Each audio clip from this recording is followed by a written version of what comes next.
Assim como eu, você deve ter assistido à reunião ministerial que virou alvo de tanta polêmica do presidente Bolsonaro, liberada pelo ministro Celso de Mello do Supremo Tribunal Federal.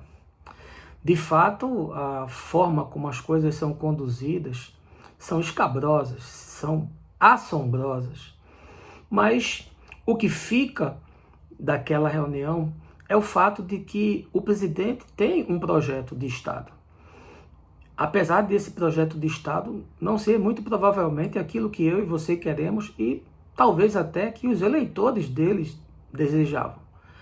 Nós vimos a composição de uma fala opressiva que desdenha dos governos eleitos, que afronta o Supremo Tribunal Federal, que mostra a necessidade de armar a população para uma eventual ditadura, são coisas impossíveis de se articular no campo da democracia, mas é bem verdade que Bolsonaro não surpreendeu ninguém.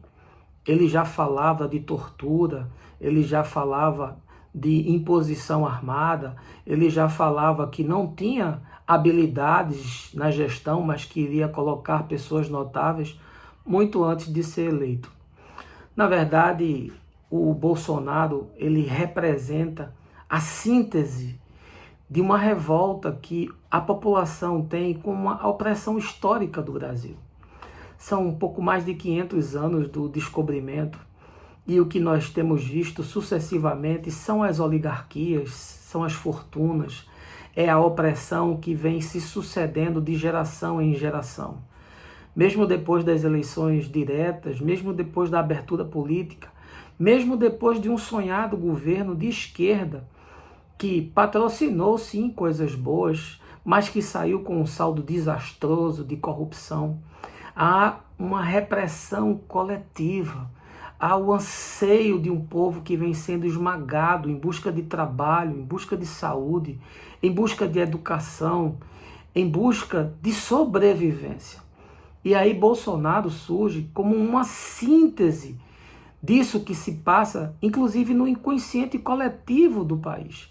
Bolsonaro é o vértice de muitas aspirações, de muitas angústias, de muita opressão.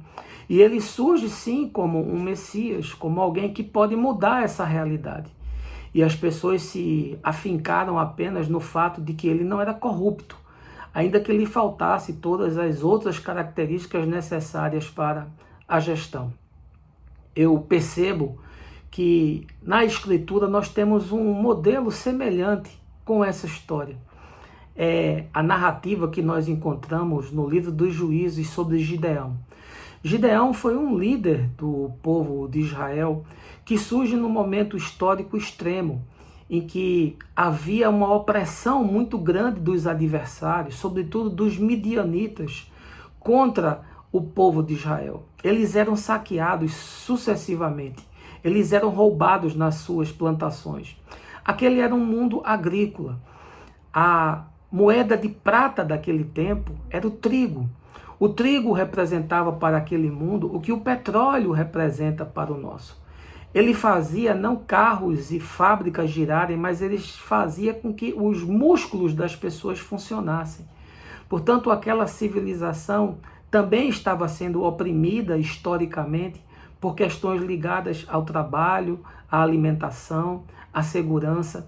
Havia no inconsciente coletivo represado muita discórdia, muita injustiça, muito desejo de libertação. E Gideão surge como essa figura libertária e ele se levanta para lutar contra os midianitas.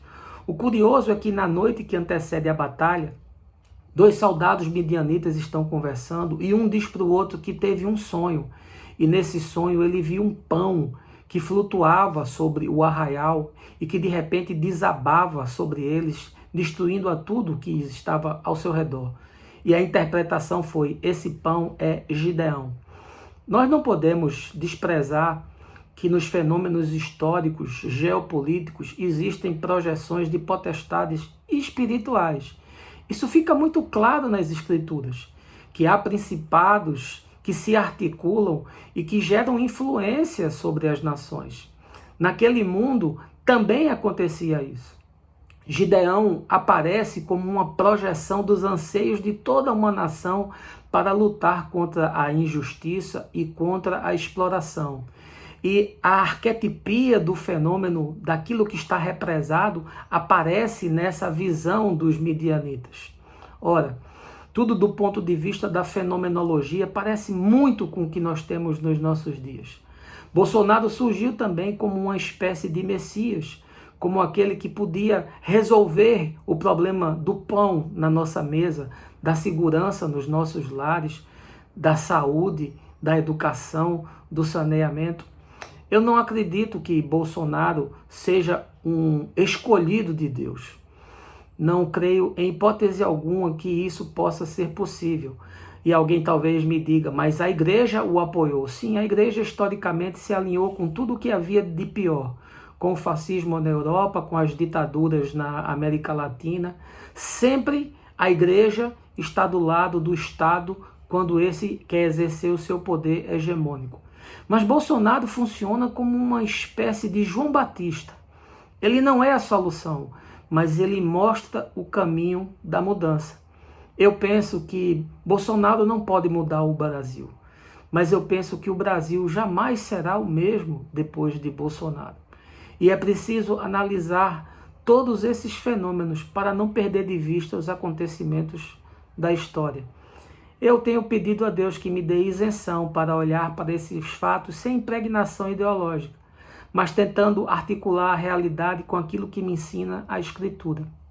E eu penso que fazendo assim, posso ajudar a alguns que vão discernir aquilo que está sendo mostrado como evidência a partir de realidades, inclusive intangíveis, do mundo espiritual, mas que se materializam na existência real.